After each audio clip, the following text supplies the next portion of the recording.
आप सबको संगीता मिश्रा का हार्दिक अभिनंदन। आज मेरी कहानी उस समस्या पर है जो अधिकतर हर समाज के लोगों को झेलनी पड़ती है। धन धान्य होते हुए भी कन्या के सुयोग्य वर नहीं मिल पाता, या यूं कहें सब कुछ होते हुए भी कन्या का रूप रंग आड़े आ जाता है। वर्तमान समय में इतने शिक्षित होते हुए भी पुत्र विवाह की बात जब आती है तो सब अप्सरा ढूंढने लगते हैं। अपना पुत्र हो सकता है इंद्रदेव ना हो, परंतु चाहिए अप्सरा। ये मानसिकता वर्षों से चली आ रही है और शायद कभी जा भी ना पाए, क्योंकि हर व्यक्ति के दिमाग में कुंडली मार के बैठी है। अपनी पुत्री कैसी भी हो, परंतु पराई पुत्री सर्वगुण संपन्न चाहिए। ये विचारधारा समाज को खोखला किए जा रही है।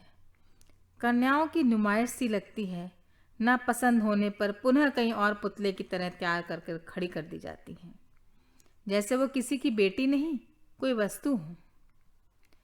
लेखनी तो बहुत चलती हैं इस समस्या पर, मैंने भी चला दी, पर क्या कभी कुत्सित विचारधारा पर कोई तलवार चला पाया, इस मानसिकता को समूल नष्ट कर पाया? इसी आशा से कि शायद मेरी लेखनी तलवार बन उस विचार को मिटा सके, तो चलिए उस घर जहाँ कन्या की नुमाइश लगने वाली है और कन्या तैयार हो रही है। श्यामा पूरे पलंग पर रंग बिरंगे कपड़े फैलाए सोच रही थी, आज क्या पहनूं जो रंग निखरा निखरा लगे। आज फिर उसे 7वीं बार लड़के वाले देखने आ रहे थे। हर बार उसका श्यामल वर्ण उसे परिणय सूत्र में बंधने से आड़े आ जाता था। हर बार उसकी नुमाइश लगती, हर बार निराशा ही हाथ लगती। बहुत सोच समझकर श्यामा ने पीले रंग की साड़ी चुनी और तैयार होने लगी। बस मन में एक ही डर सता रहा था कि कहीं आज भी माँ पापा का सपना ना टूट जाए। तब तक दीदी दीदी जोर से चिल्लाता हुआ छोटा भाई आया। वो लोग आ गए, वो लोग आ गए।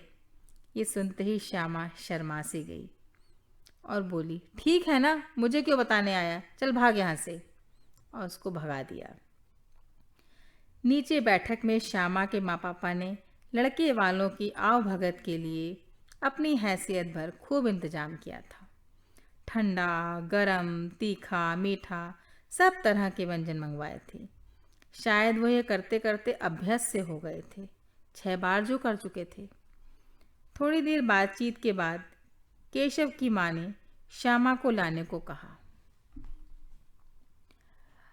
श्यामा की माँ झट से ऊपर गई और श्यामा को नीचे चलने को बोला।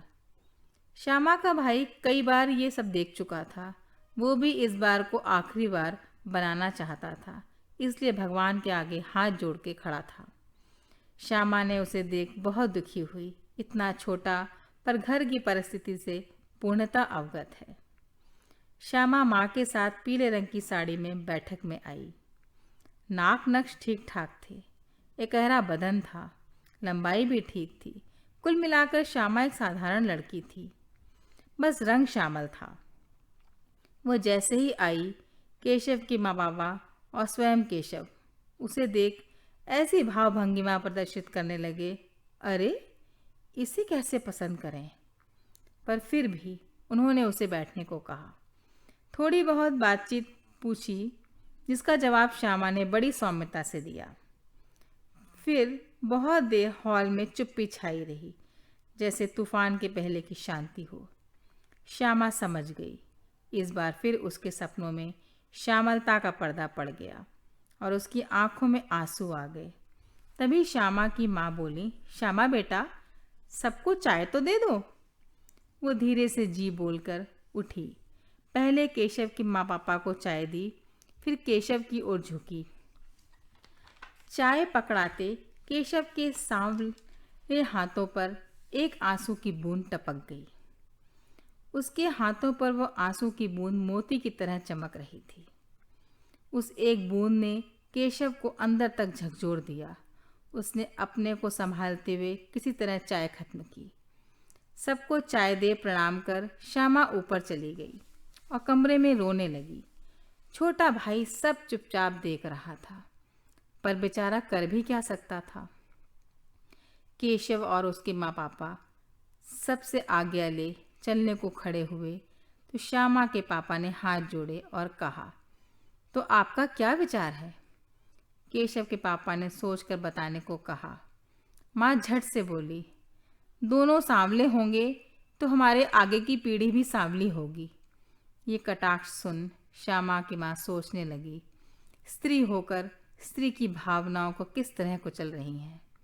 पर फिर भी लड़की वाले होने के कारण श्यामा के माँ पापा हाथ जोड़े खड़े रहे और बोले, एक बार फिर विचार कर लीजिएगा। माँ बाबा आगे निकले। पीछे से केशव के हाथ में श्यामा के भाई ने एक पर्ची पकड़ा दी। केशव कुछ समझ पाता तब तक वो भाग गया। केशव ने धीरे से पर्ची खोली। उसमें श्यामा का फ़ोन नंबर लिखा था और प्लीज़ टूटी फूटी लिखावट में प्लीज़ एक बार बात कर लो दीदी से लिखा था। इस बार केशव की आंखें भी भर आईं। उसने तुरंत नंबर सेव किया और शाम को श्यामा के पास एक अननोन नंबर से मैसेज आया, आप पर पीला रंग बहुत फबता है और हाँ, ये मोती जैसे आंसू विदाई के लिए बचा कर रखिए। आखिरी में केशव लिखा था। श्यामा समझ नहीं पा रही थी कि ये सपना है या हकीकत, और बड़ी उधेड़-बुन में कि मेरा नंबर कैसे मिला केशव को। भाई चुपचाप दरवाजे की आड़ से दीदी की खुशी देख रहा था। दौड़कर भगवान के पास गया और अंगूठा दिखा बोला, काम बन गया। पीछे पलटा तो देखा श्यामा खड़ी थी। उसने उसे छाती से चिपका लिया कि कितना छोटा है पर कितना बड़ा काम कर डाला। श्यामा ने केशव के मैसेज का रिप्लाई बस ये कह कर दिया, आज एक बूंद आंसू ने श्यामा को केशव से मिला दिया। उस मोती की मैं जीवन भर आभारी रहूंगी। दोनों परिवार पुनः मिले। विवाह कार्यक्रम तय हुआ। शादी के दिन श्यामा ने पीले रंग का ही लहंगा पहना और केशव ने भी हल्के पीले रंग की शेरवानी। दोनों को जयमाल में देख ऐसा लग रहा था श्यामल घटा में बसंत मुस्करा रहा हो। श्यामा का रंग न जाने क्यों आज निखरा निखरा लग रहा था। कहते हैं उम्मीद की किरण दिखते ही मन का अंधेरा स्वाह हो जाता है और देदीप्यमान हो जाता है। धन्यवाद।